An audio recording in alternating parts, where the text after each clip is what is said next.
Assalamualaikum warahmatullahi wabarakatuh. Jumpa lagi dengan saya Amar Ramadan. Tentunya kali ini kita akan berbincang dengan sosok yang luar biasa di dunia pendidikan. Dan hari ini merupakan hari yang saya tunggu-tunggu lama sebenarnya. Bersama Ustadz Haji Muhammad Hafiz El Yusufi. Iya. Apa kabar Ustadz? Alhamdulillah. Alhamdulillah. Sehat. Kita sering ngobrol, tapi ngobrol Ngobrol serius. resmi belum. Formalnya belum ya. Formalnya belum. Yang mungkin saya banyak sekali yang ingin saya gali dari Ustadz Dari dunia Al-Azhar. dari dunia Al-Azhar, informasi pribadi maupun perguruan tinggi pondok pesantren Diniyah Al-Azhar ini. Iya. Dan menurut saya banyak inspirasi. Yang pertama bagi saya pribadi, dan inspirasi ini juga bisa menjadi penguat dunia pendidikan. Betul. Tidak hanya di Kabupaten Bungo tapi di Provinsi Jambi pada umumnya. Nah, tentu banyak hal yang nanti akan kita diskusikan bersama beliau. Siapa? Banyak hal yang akan kita kulik secara mendalam dari beliau. Namun ada cuplikan yang menarik sebelum kita kulik lebih jauh bersama Ustadz Hafiz El Yusufi. Ini cuplikannya.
Kita kembali lagi Ustadz. Yap. Tahun ini 2022, tepat 45 tahun Yayasan Pendidikan Pondok Pesantren Diniyah Al-Azhar.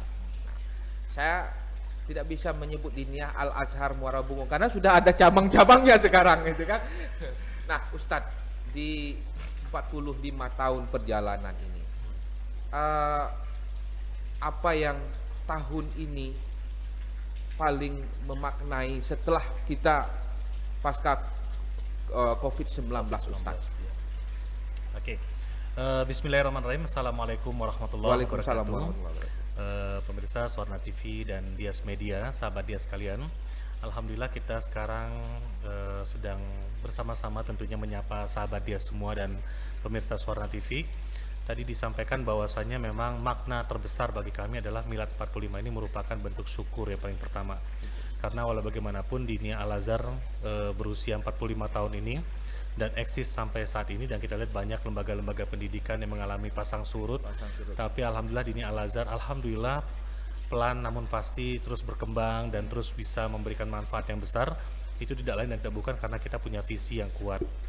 Visi ini yang terus menghidupkan kita, yang terus menjadikan kita sehingganya dapat terus berupaya, berusaha untuk bisa mencapai tujuan yang kita harapkan tadi. Selain daripada bentuk kesyukuran kita kepada Allah Subhanahu wa taala, kami mengambil tema tahun ini yaitu One Team, One Vision, One Dream, One Spirit. Karena menurut kami memang betapa banyak selektivitas yang dijalankan selama ini, baik daripada seleksi mengenai, bukan hanya seleksi mengenai kurikulum, bukan hanya selektivitas mengenai program kegiatan dan sebagainya, namun yang jauh lebih penting adalah selektivitas ke sumber daya manusianya. Karena terus terang dalam kemajuan suatu lembaga pendidikan tidak terlepas daripada peran sumber daya manusianya. Nah, inilah yang kami jaga terus-menerus, semangat ini kami pupuk dan kekompakan ini kami betul-betul jaga ya. Dan saya juga sebagai generasi penerus estafeta perjuangan yang dalam hal ini orang tua saya, ibu saya yang mendirikan lembaga ini, tentu juga harus memiliki kesepahaman visi.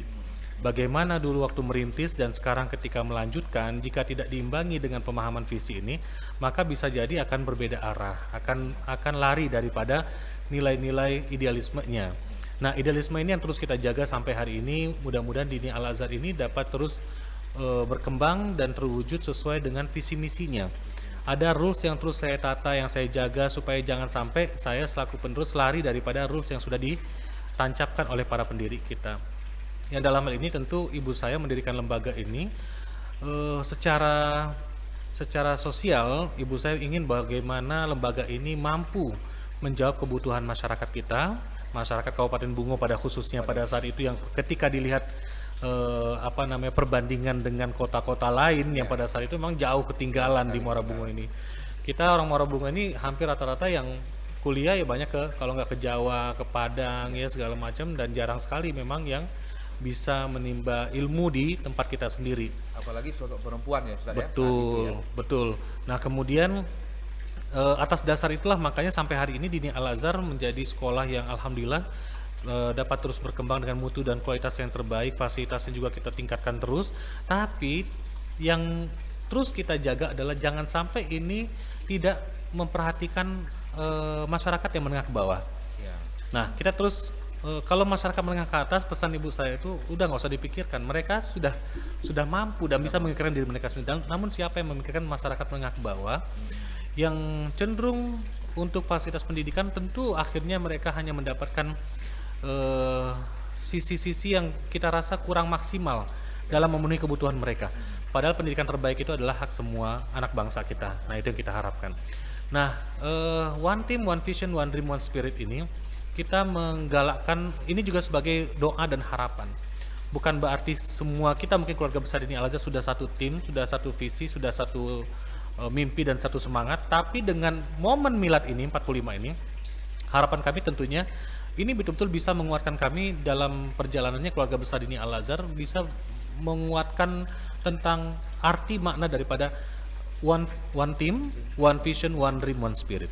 One team kita punya kerjasama yang baik, punya rasa emosional yang betul-betul saling berhubungan satu sama lain. Kita bukan cuma sekedar partner, tapi sudah menjadi keluarga besar di Dinia Al-Azhar ini. Dan yang namanya tim pasti akan bisa merasakan, ketika satu orang merasakan, nah yang lain ikut merasakan. Nah, hal itu juga harus didorong dengan one visionnya. Satu tim saja kita nggak cukup. Kita harus berjalan kemana tim ini mau dibawa. Maka kita harus bisa memahami bahwasanya tim akan bergerak berjalan untuk bagaimana mengarah kepada tujuan yang sama, visi yang sama, yaitu one vision ini yang kita harapkan bisa dipahami oleh semua keluarga besar Dini Al-Azhar yang jumlah SDM kita sekarang ini bukan hampir, sudah 525 orang di Jambi, Bungo dan Tebo, itu guru, karyawan, dosen ya. Nah, itu termasuk tenaga-tenaga administratif ya, bagian mutu dan lain sebagainya. Nah, dari situ kita juga berupaya bagaimana mimpi ini bukan hanya menjadi mimpi pendiri, tapi menjadi mimpi kita semua.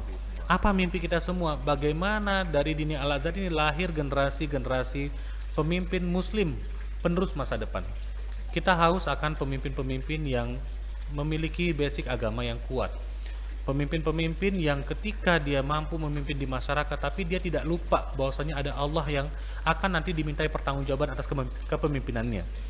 Pemimpin yang hafal Quran, pemimpin yang bisa imam tarawih, yang bisa khatib dan lain sebagainya. Itu tidak lain dan rasanya tidak sulit untuk kita wujudkan. Karena apa?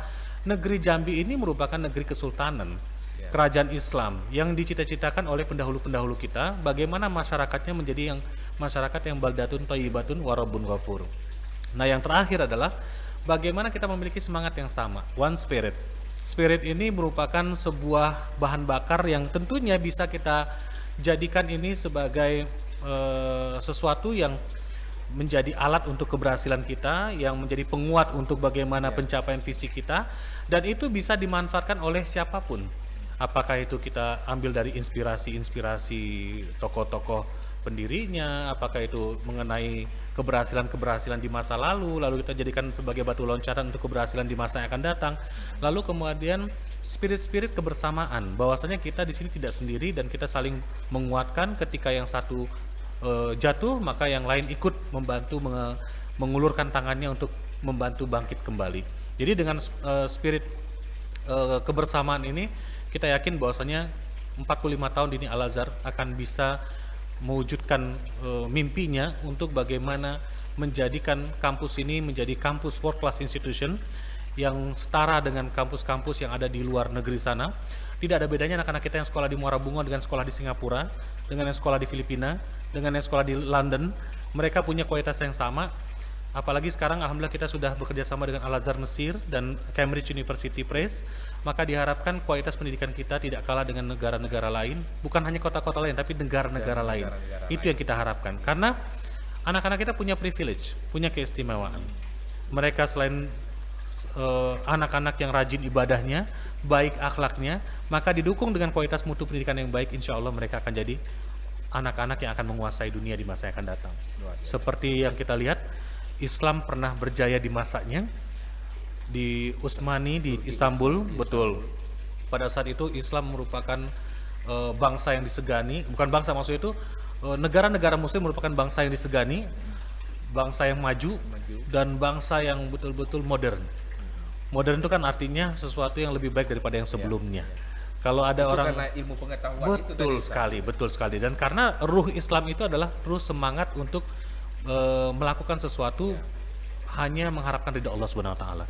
Nah, itu kekuatan yang saya rasa tidak bisa ditandingi dengan apapun. Nah, itu makna daripada tema 45 tahun Dini Al-Azhar, one team, one vision, one dream, one spirit. Nah, tentu kalau kita bicara Diniyah Al-Azhar, tidak bisa lepas dari sosok Umi. Ya, tidak bisa lepas dari sosok Umi.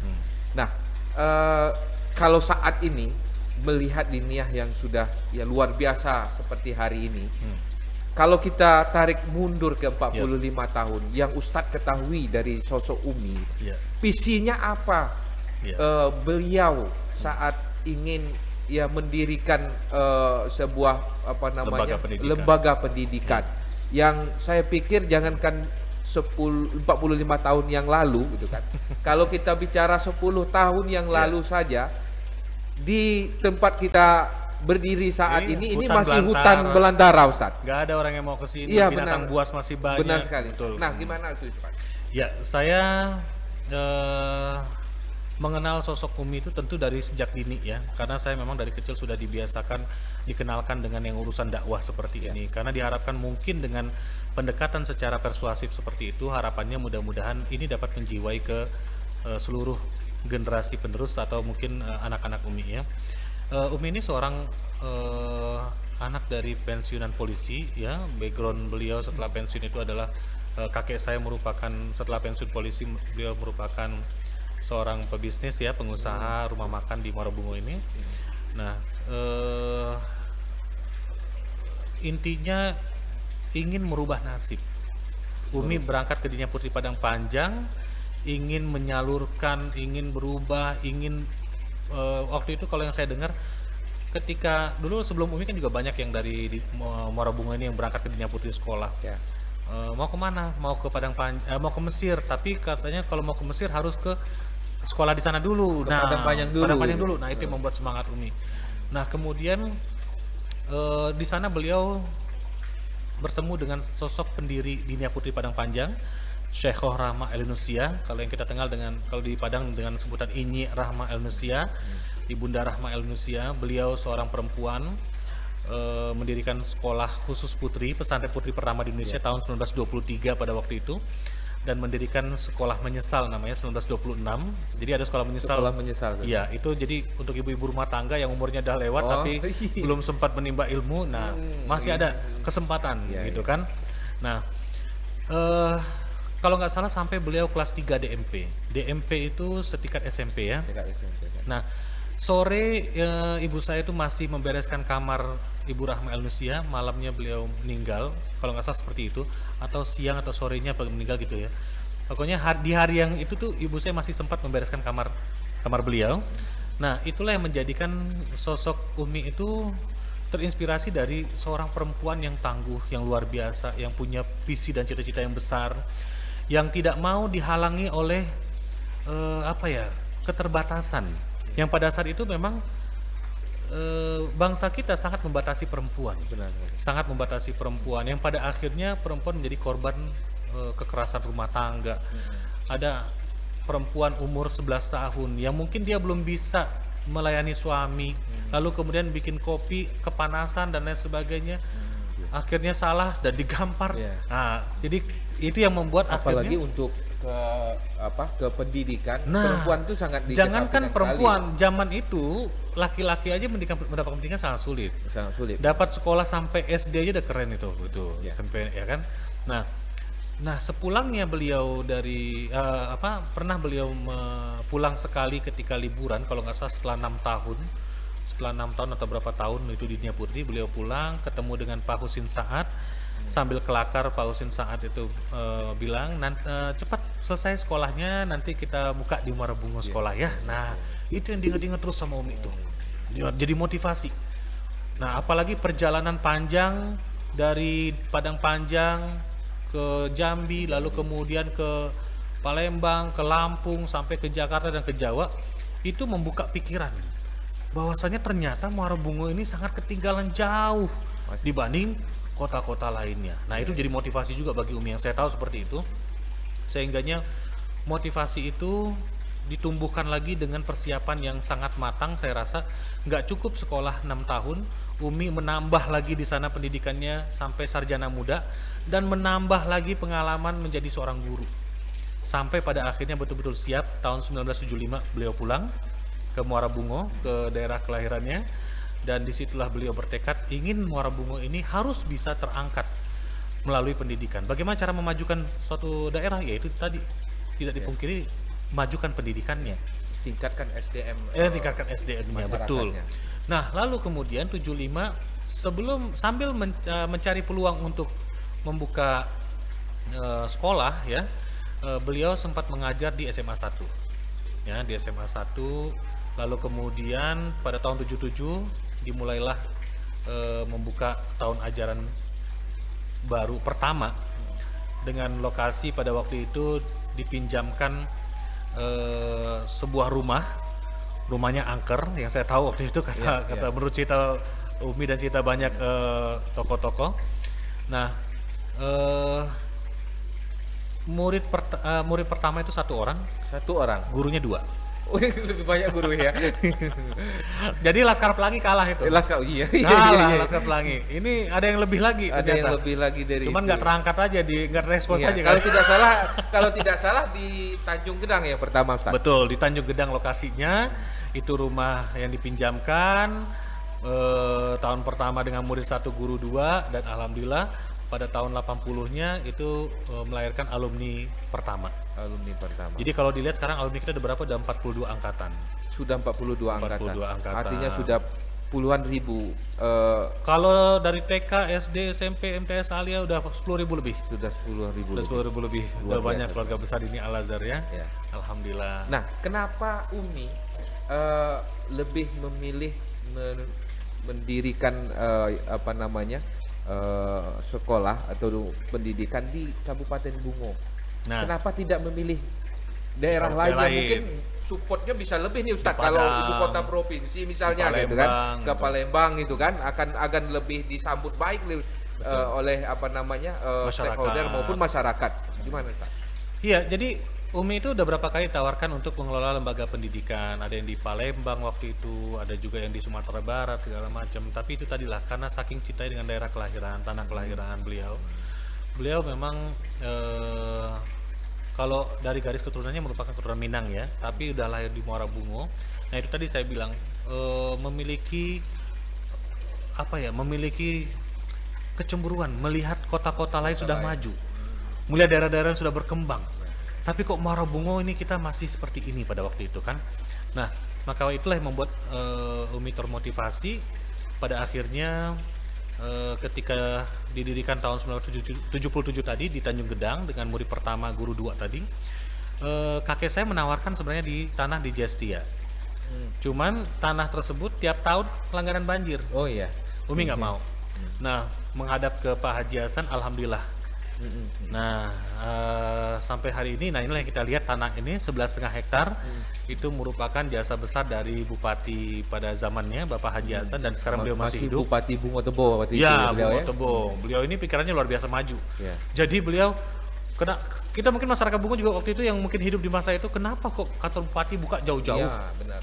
Pasar di sana, kantor bupati masih di sini. Iya. Hutan. Dan kalau sekarang mungkin yang orang yang nggak ini kaget. nggak kaget. Iya. Kalau dulu ngebayangin Orang pasti oh, ini membayangkan ini hutan, betul apa gitu. ini Pak Haji Hasan kok bisa-bisanya, mungkin orang pada waktu itu Benar, kan. benar. Yang jelas kalau malam itu orang udah mobil tuh tinggal 1, 2, 1 iya, gitu iya, loh. iya. Nah, ternyata beliau memang punya visi yang luar biasa jangka panjang ya kan. Beliau punya visi jangka panjang. Lihat aja sekarang daerah sini juga nggak bisa dianggap enteng lagi kan. Enggak. Memang sudah masyarakat kita Perumnas segala macam sudah berdiri di sini. Nah, itu yang saya rasa menjadi sebuah motivasi besar bagi Umi, yang akhirnya pada akhirnya walaupun bersusah payah. Saya ingat dulu ketika tahun berapa ya, di dunia ini sudah ada komputer. Iya, Ustaz. Yang saya tahu tahun di kantor bupati zaman dulu belum ada komputer. Itu saya kurang tahu pastinya tahun berapa. Foto-fotonya masih ada itu, masih zaman disket itu. Nah, tapi justru malah respon masyarakatnya kurang. Karena itu tadi saya bilang, kita hidup di daerah yang mungkin ketercapaian tingkat pengetahuan dan pemahaman itu cukup bisa dibilang butuh waktu. Saya membayangkan ini Ustaz.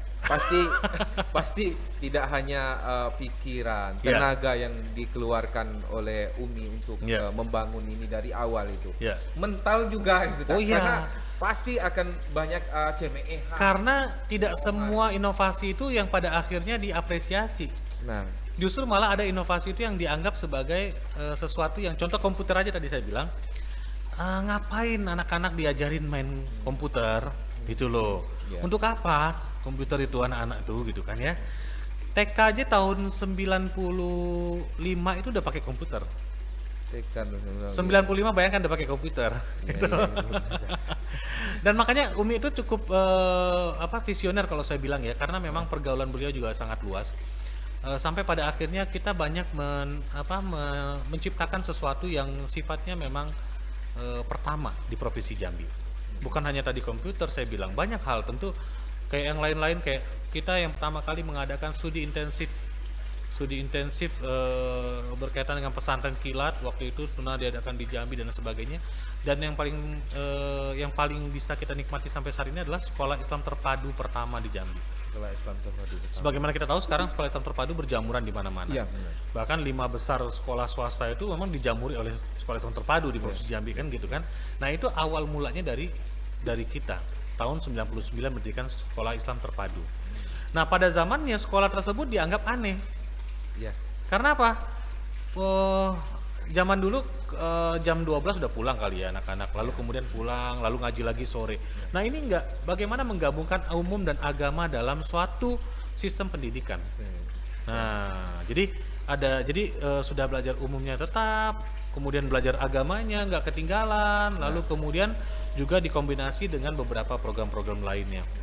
Nah itu yang saya rasa butuh kekuatan mental dan butuh kekuatan prinsip juga, serta butuh kekuatan tekad juga ya. Kalau sudah menancapkan suatu tekad, jangan pernah ragu dan jangan pernah takut akan komentar orang lain. Karena bisa jadi komentar orang itu kan memang adalah hak daripada masing-masing mereka.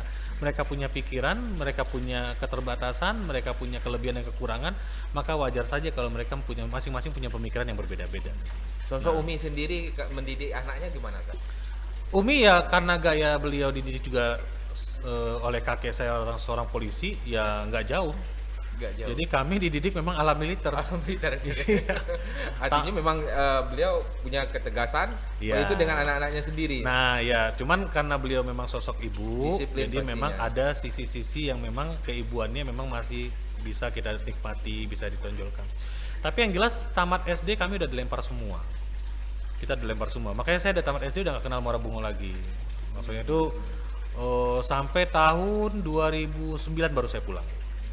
Nah, sampai 2009 karena memang disuruh apa ya, kalau tradisi di kita itu merantau itu adalah bagian daripada proses pembentukan transformasi diri. Kalau belajar itu hanya proses transfer knowledge. Hanya proses mentransfer ilmu. Tapi kalau merantau saya rasa itu transformasi diri. Ya. Artinya apa?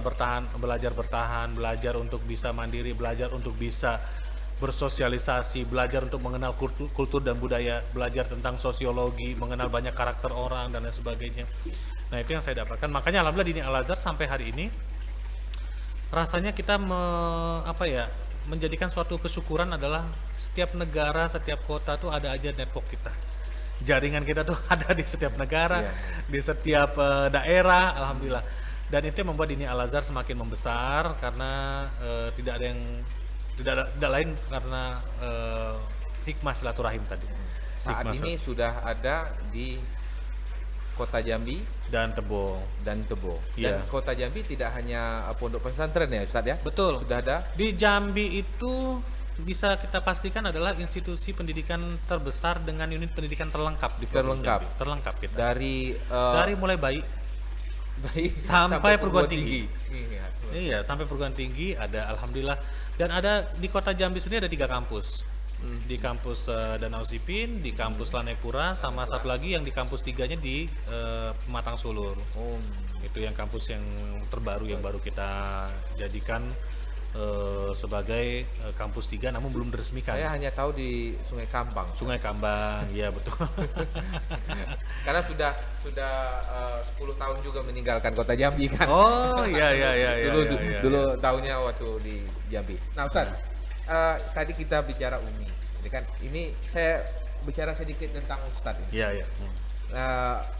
Kenapa Ustaz lebih memilih melanjutkan cita-cita Umi Iya. dengan memimpin Diniyah saat ini? Iya. Saya yakin Ustaz bisa lebih dari itu di kota besar bahkan di luar bidang lain ya. di bidang lain. Oke. Kenapa Ustaz?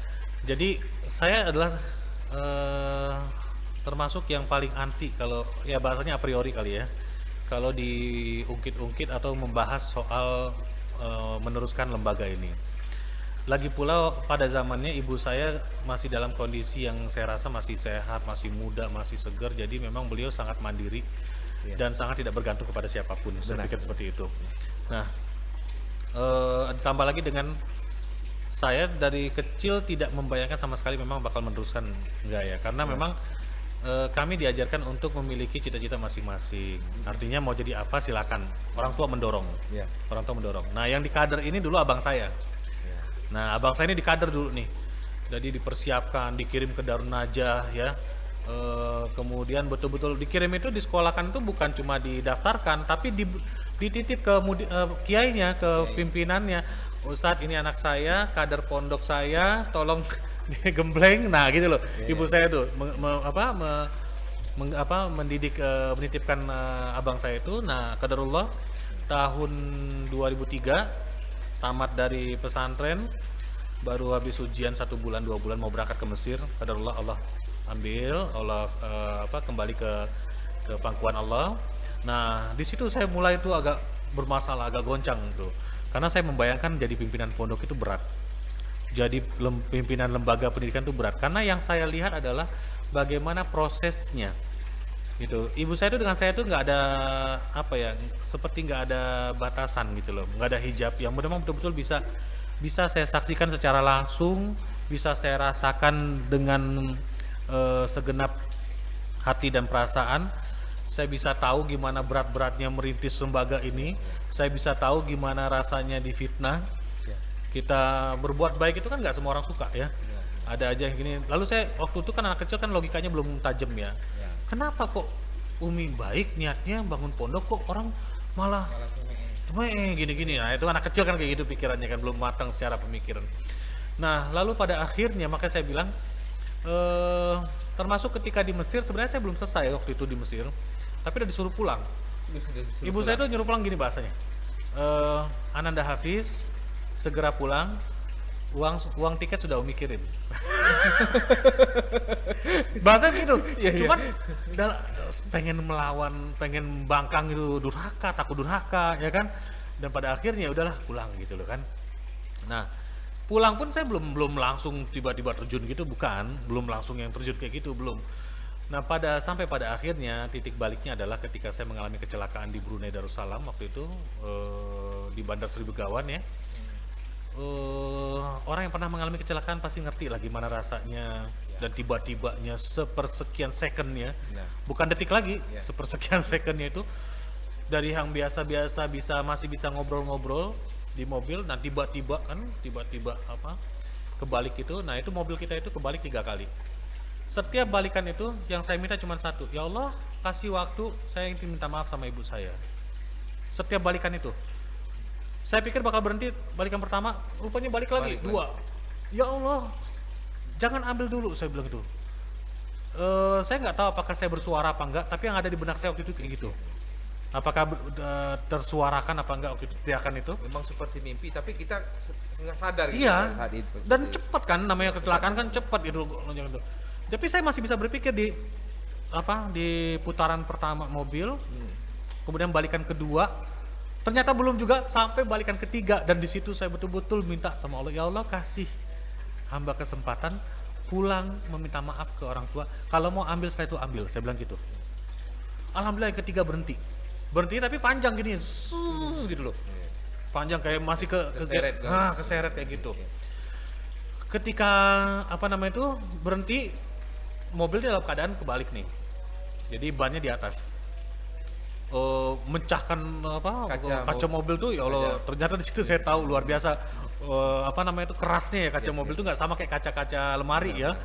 Nah itu luar biasa itu usaha untuk membuka itu, tapi karena memang motivasi tadi ingin segera dipertemukan dengan Umi dan meminta maaf tadi, cuman itu aja kalimatnya, cuman mau minta maaf gitu loh.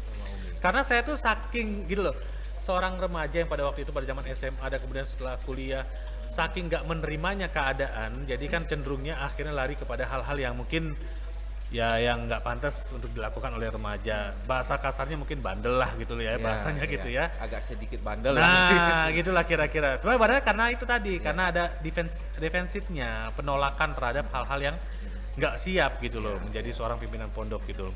Nah, lalu kemudian setelah berhenti itu, kami dibawa lah kan, alhamdulillah kita diselamatkan dengan koper-koper yang alhamdulillah itu yang melindungi saya.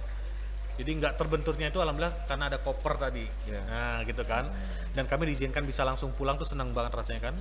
Jadi dari pihak kesehatan di bandara, setelah dicek kami semua rombongan alhamdulillah bisa dipastikan dalam keadaan sehat. Hanya satu yang tinggal waktu itu, saya ingat rombongan kami, karena mengalami ada pendarahan di bagian sini dalam, pendarahan dalam ya, apa namanya itu, pendarahan dalam itu ya seperti itu. Pendarahan otak itu sebenarnya. Di bagian sini di belakang telinga itu. Nah saya bersyukur sekali. Ujian kedua itu, ujian keduanya adalah ya Allah segera temukan, jangan sampai ketunda lagi nih pulang nih gitu loh. Kalau sempat ditahan oleh pihak bandara tuh, tunda lagi tuh saya akan jadi kayak masa beban. Pokoknya saya ini nggak kepikiran, pokoknya mau pulang aja pokoknya itu. Waktu itu belum sempat ngabarin Umi segala macam. Nah, akhirnya sampai kami berada di pesawat itu pun masih was-was. Jangan sampai nggak berangkat, jangan sampai pesawat udah lepas landas, udah take off, baru udah agak senengan. Sampai mendarat apalagi tambah senang, baru nelpon, Umi, alhamdulillah kami sampai. Tadi sempat kecelakaan di Brunei. Gini. Nah, Jadi Umi belum tahu ya? belum tahu. Ya? Nah, habis dari situ tuh langsung tiket ke Jambi udah siap. Nah, di Jambi alhamdulillah Umi buat semacam tasyakuran ya, alhamdulillah Allah masih memberikan selama gitu. Nah, di situ titik baliknya tuh. Itu titik baliknya. Di situ tuh saya merasa kayak apapun deh maunya ibu saya tuh saya turutin gitu loh. Iya. Terserah dia mau gimana nyuruh saya gimana, oke saya ikutin. Saya ingat ceritanya Ustadz Abdul Somad Ustadz. Oh gitu ya. Jadi luar biasa sekali tadi cukup mendalam. Saya pikir banyak hal lagi yang sebenarnya agak emosional kalau saya membahas ini sebenarnya itu. Ini kalau tambah lagi nangis kan. Saya juga sudah ini, tapi saya jangan sampai buat nangis ini. Karena temanya tema milad ya. Iya, temanya kita tema milad. Dan kita kembali lagi ke milad ya Ustaz. Ya, di setiap tahun ya kan, pelaksanaan milad diniyah ini selalu menjadi hal yang ditunggu-tunggu nih Ustaz, ya kan? Karena ada saja hal-hal baru atau tokoh-tokoh nasional yang dihadirkan di kalau bukan di dunia ya, tapi di Kabupaten Bungo gitu kan.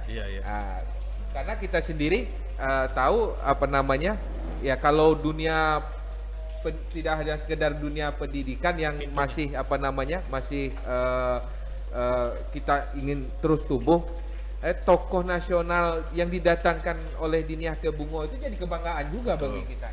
Ustadz, untuk tahun ini 45 tahun milad, ada kejutan apa saja di jadi yang kita inginkan adalah bagaimana Diniyah Al-Azhar ini tentu bukan hanya menjadi tentu merupakan aset daerah. Kita yakin seperti itu. Aset daerah ini maksudnya adalah kebanggaan masyarakat Bungo.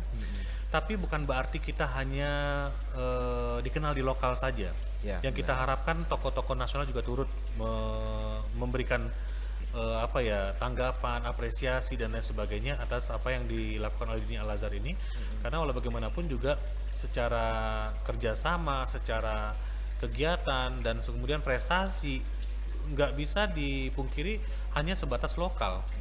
Baru-baru ini kita tahu bahwa marching band Diniyah Al-Azhar sudah membanggakan, bukan hanya membanggakan Bungo, Provinsi Jambi, tapi juga membanggakan Indonesia di kancah internasional pada marching band Open Championship di Malaysia terakhir ya. Iya, dan kita menjadi satu dari 3 utusan Indonesia yang alhamdulillah dapat medali, lupa saya, perak apa perunggu ya.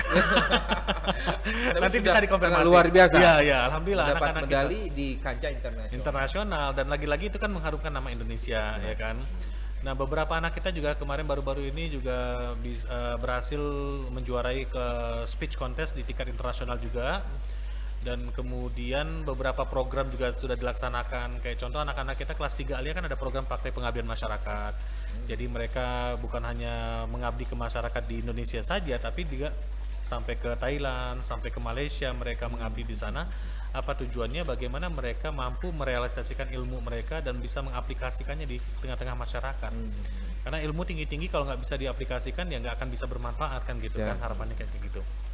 Nah, jadi yang kita harapkan adalah tahun ini kita mengundang Bapak Wakil Presiden Kiai Ma'ruf Amin. Harapannya mudah-mudahan beliau nggak ada kendala ya. Beliau ini baru berpulang dari haji kemarin. Dan mudah-mudahan nggak ada kendala ya, kita harapkan mudah-mudahan bisa lancar acara kita. Amin. Lalu kemudian ada beberapa rombongan dari pesantren-pesantren besar di Indonesia, ada dari Diniyah Putri Padang Panjang, dari Diniyah Putri Lampung, Diniyah Pekanbaru. Kita juga mengundang dari pesantren-pesantren di Jawa ya, ada juga dari Sumatera Barat yang lain seperti ICBS dan lain sebagainya. Intinya memang tahun ini kita nggak banyak mengundang seperti Milad 40 yang lalu ada 1.500 undangan. Tahun ini lebih spesifik kepada mitra-mitra, partner, kerabat dan tokoh-tokoh yang memiliki hubungan kedekatan dengan Diniyah Al-Azhar. Jadi memang lebih eksklusif undangan tahun ini, lebih eksklusif.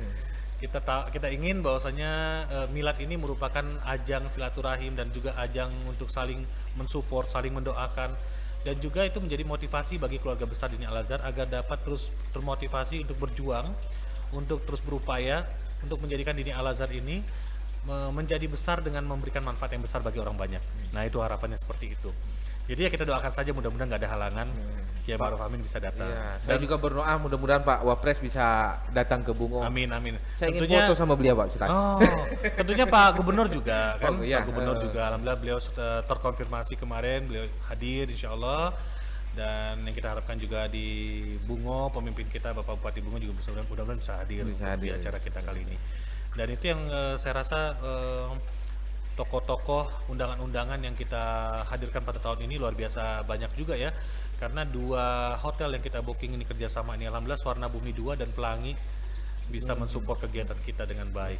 Itu alhamdulillah. Jadi mereka untuk kegiatan-kegiatan sendiri Ustadz, apa ada apa selain apa namanya show dari anak-anak gitu, ada Ya. kegiatan-kegiatan tambahan lain di milad kali ini Ustadz? ya milad kali ini kita mengadakan 11 agenda ya.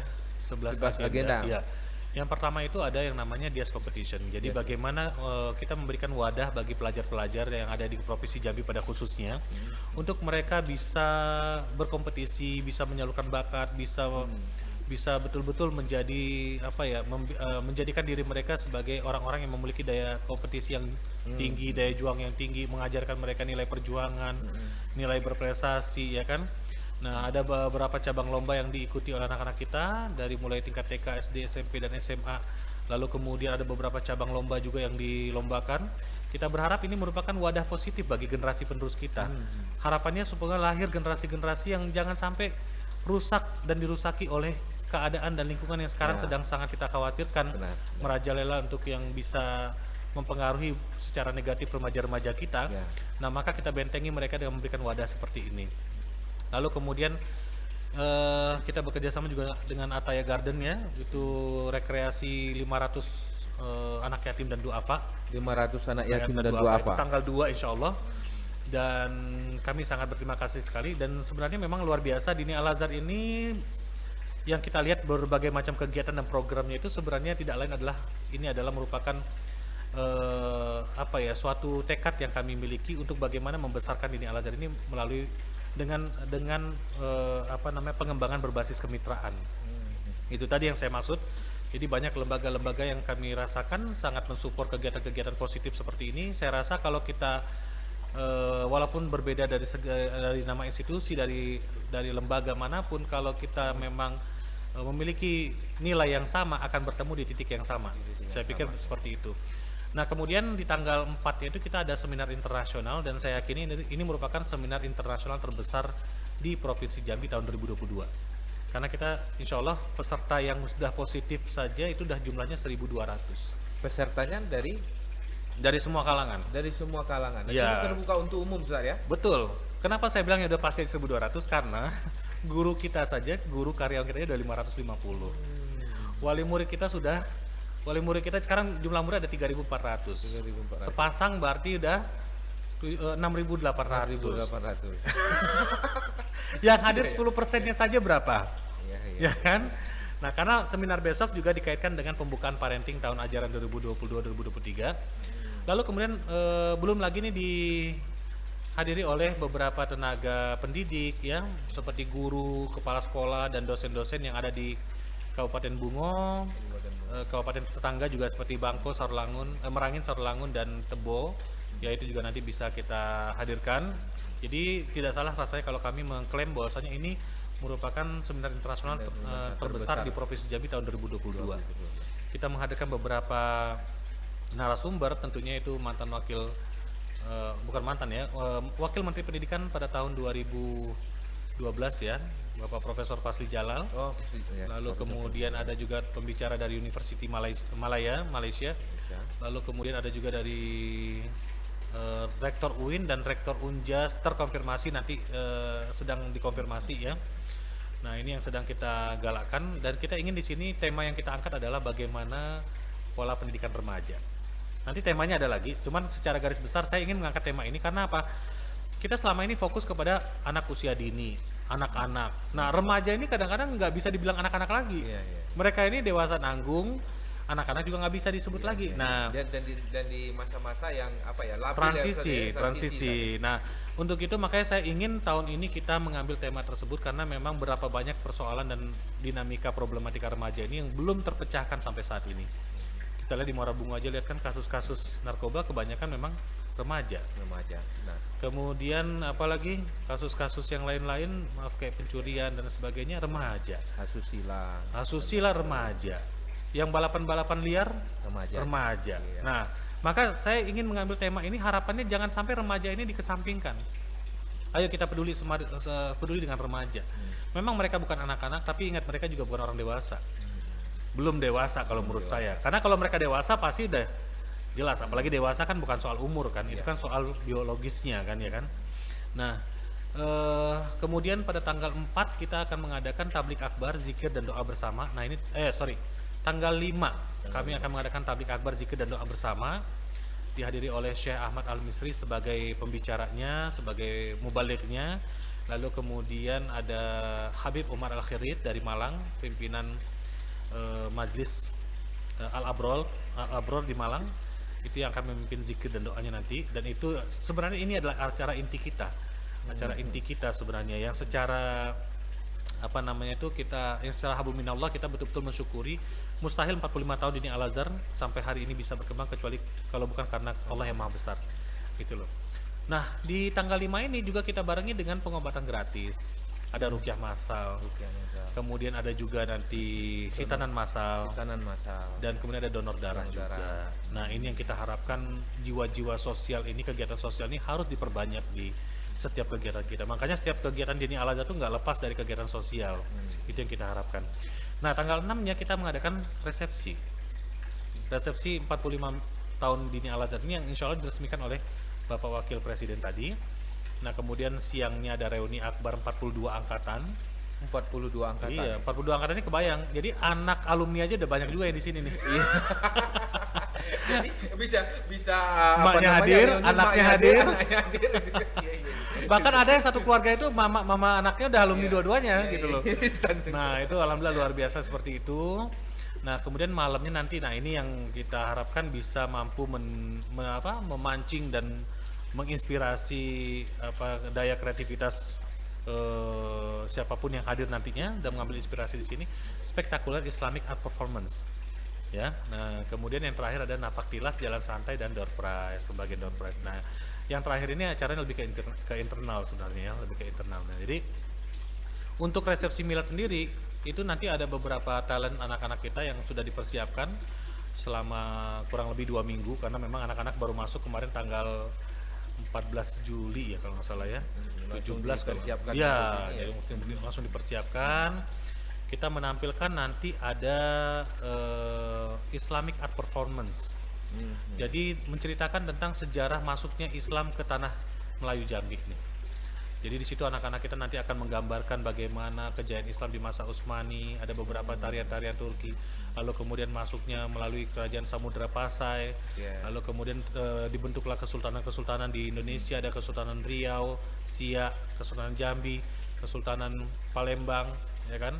Nah, yang dipimpin oleh sultan-sultan tadi kan, Sultan Syarif Qasim, Sultan Mahmud Badarudin, Sultan Taha Saifuddin yang kita banggakan, ya kan? Jangan sampai orang kita Jambi sendiri nggak ngerti, nggak mengenal siapa sosok Sultan Taha Saifuddin. Nah, tahu tapi tidak mengenal ternyata. Dia tahu siapa pahlawan dari Jambi, Sultan Taha, tapi dia nggak mengenal siapa Sultan Taha tadi, apa nilai-nilai yang bisa diambil, bagaimana karakteristik perjuangannya. Nah, itu yang mau kita kenalkan nanti di acara tadi. Nah, itu gambaran mengenai acara-acara kita. Dan alhamdulillah pada saat ini sudah selesai tuntas yang Dias Competition. Di harapan kita, kalaulah semua kita masyarakat Bungo ini kompak semuanya untuk bagaimana memikirkan orang-orang yang berada di bawah garis kemiskinan yang mungkin belum mendapatkan kesempatan seperti layaknya orang-orang yang memang mendapatkan titipan yang besar dari Allah Subhanahu wa taala. Nah, itu yang kita harapkan, Bungo ini nggak akan pernah kita temukan orang-orang yang kesusahan. Itu harapannya seperti itu. Ya, sesuai juga dengan tema sesuai juga dengan moto Dini Al-Azhar, the best school for everyone itu, yang pendidikan terbaik itu untuk semua kalangan. Pendidikan terbaik untuk semua kalangan. Iya, sekarang saja di yayasan kita ini ada lebih daripada 200 anak duafa yang yatim dan duafa yang kita gratiskan sekolah di tempat kita. Gratis kan? Gratis. Jadi kalau orang luar melihat kayak nggak ada bedanya. Saya coba saya pernah ngetes berapa orang, Bapak coba cari kira-kira mana yang menurut Bapak anak yatim dan duafa yang digratiskan itu. Saking nggak ada perbedaannya di sini. Fasilitas sama, pakaian sama, kita berikan kayak gitu. Nah, belum lagi yang sudah lulus pun juga udah banyak. Itu sudah banyak sekali. Nah, itu bentuk partisipasi kita, support kita terhadap daerah kita. Harapannya itu tadi supaya jangan sampai ada anak-anak di Muara Bungo ini yang kesusahan untuk menempuh pendidikannya. Kesusahan dan bisa mendapatkan pendidikan yang berkualitas. Iya, itu yang kita harapkan. Bukan asal pendidikan Bukan ya. asal pendidikan Ustaz, pendidikan yang berkualitas. Iya. Luar biasa sekali Ustaz. Rasanya ingin kita lebih panjang lagi, lebih dalam lagi berdiskusi dengan Ustadz Apis. Namun masih ada kesempatan lainnya yang saya pikir minta waktunya di kemudian hari kita bisa berdiskusi lebih jauh lagi dengan Ustadz. Dan tadi yang beliau sampaikan, selain menjadi inspirasi bagi saya pribadi, semoga ini juga menjadi inspirasi banyak orang di utamanya di Kabupaten Bungo sajalah untuk mengembangkan dunia pendidikan yang bisa tidak hanya kita mampu bersaing di lokal saja, tapi ke internasional tentunya dengan SDM yang unggul. Dan saya yakin kabupaten ini atau daerah kita, Provinsi Jambi akan maju dengan sendirinya dengan kapasitas SDM yang mumpuni. Ustadz, terima kasih sekali waktunya. Dan semoga Ustadz bersama keluarga besar Pondok Mungkin Pesantren. Boleh sedikit kita ada pesan-pesan buat pemirsa Suwarna TV ya, dan tentunya. Sahabat Dias. Dias. Nah, tadi selain panjang lebar kita sampaikan, terakhir mungkin Ustadz, ya kan? Apa yang bisa kita rangkum dari mahal ini? Jadi acara kita ini merupakan acara yang inklusif ya sebenarnya, bukan eksklusif. Jadi tidak terbatas hanya untuk kalangan internal Dini Al-Azhar saja. Jadi kami mengundang untuk masyarakat luas, sahabat Dias dan pemirsa Suwarna TV untuk kiranya bisa menghadiri kegiatan-kegiatan kita yang seperti ada disampaikan, ada tablik akbar, zikir dan doa bersama yang dilaksanakan pada tanggal 5 Agustus pada hari Jumat, bertempat di lapangan utama kampus Dini Al-Azhar. Insya Allah kita akan berdoa bersama, akan mengkaji bersama. Mudah-mudahan malaikat menghampiri, memayungi kita dan memberikan dan Allah memberikan keberkahannya untuk kita semua. Dan kemudian acara yang lain juga ada nanti seminar, itu bisa diikuti untuk umum tanpa harus registrasi, tanpa harus daftar. Boleh silakan datang di hari tanggal 4 Agustus jam 8 sampai jam 12 di lapangan sama, di lapangan utama. Semua kegiatan kita pusatkan di lapangan utama. Dan juga spektakuler Islamic Art Performance 6 malam ya. Boleh silakan dihadiri. Nah, itu harapan kita, mudah-mudahan acara ini bisa kita nikmati bersama-sama dan bisa kita saksikan bersama-sama sehingga Dini Al-Azhar ini betul-betul bisa menjadi pionir dalam upaya untuk mewujudkan ataupun menggali potensi-potensi remaja, potensi guru, potensi masyarakat, potensi daerah dan lain sebagainya. Lalu kemudian juga mampu mengharumkan juga nama daerah kita. Karena tamu-tamu yang hadir ini juga banyak dari luar daerah kan ya. Gitu. Nah, kemudian juga harapannya bisa terus menjalin silaturahim antara Dini Al-Azhar dengan masyarakat luas. Harapan saya seperti itu, dan mudah-mudahan kami mohon doanya semoga acara ini dapat berjalan dengan lancar dan bisa sukses mendapatkan hasil dan hikmah yang terbaik dari Allah Subhanahu wa taala. Demikian ya. Demikian Ustaz. Tadi Ustaz menyampaikan bahwa memang banyak yang berpikiran kegiatan-kegiatan di Diniyah eksklusif. Ternyata tidak. Inklusif artinya kita semua bisa ikut menikmati langsung hadir ke Diniyah Al-Azhar Muara Bungo. Nah, semuanya dipusatkan di lapangan utama pertunjukan, baik tabligh akbar tadi, kemudian seminar internasional, kemudian puncak malamnya. Saya pernah menuliskan bahwa sayang sekali ini tidak banyak masyarakat Bungo yang menyaksikan secara langsung, karena sangat luar biasa sekali menurut saya, Kak. Seluruhnya ditampilkan oleh siswa, Siswa, ya, guru, seluruhnya karyawan. ya karyawan dan guru itu dengan penampil yang luar. Ya, termasuk penampilan saya yang nanti luar akan biasa. nampil juga itu di Ustadz masih bukaan nih. Iya, iya. Itu selalu yang ditunggu-tunggu Ustadz. Iya, betul. Ya oke, Ustadz sudah 1 jam Yap. bersama saya. Tentunya kita harapkan semua kegiatan yang disiapkan oleh Dinia Al-Azhar Muara Bungo pada milad ke-45 tahun ini dapat berjalan dengan lancar dan Amin ya Rabbal sukses ya. Sekian, terima kasih. Assalamualaikum warahmatullahi wabarakatuh. Waalaikumsalam. One Team, One Vision, One Dream, One Spirit. Dalam rangka milad ke-45 tahun, Yayasan Pondok Pesantren Dinia Al-Azhar mempersembahkan Bazar Produk Pesantren dan UMKM pertama di Kabupaten Bungo. Lokasi pelataran Pondok Pesantren Dinia Al-Azhar Muara Bungo, mulai tanggal 2 sampai 7 Agustus 2022. Untuk informasi stand, hubungi. Dimeriahkan pula dengan beragam kegiatan perlombaan dan bakti sosial, pengobatan gratis dan donor darah, khitanan massal 100 anak yatim, dan duafa. Jadilah bagian dari sejarah baru kemajuan dunia pendidikan di Kabupaten Bungo. One Team, One Vision, One Dream, One Spirit. Dalam rangka milad ke-45 tahun Yayasan Pondok Pesantren Dinia Al-Azhar mempersembahkan rangkaian kompetisi dan lomba yang dapat diikuti masyarakat umum dengan ketentuan sebagai berikut.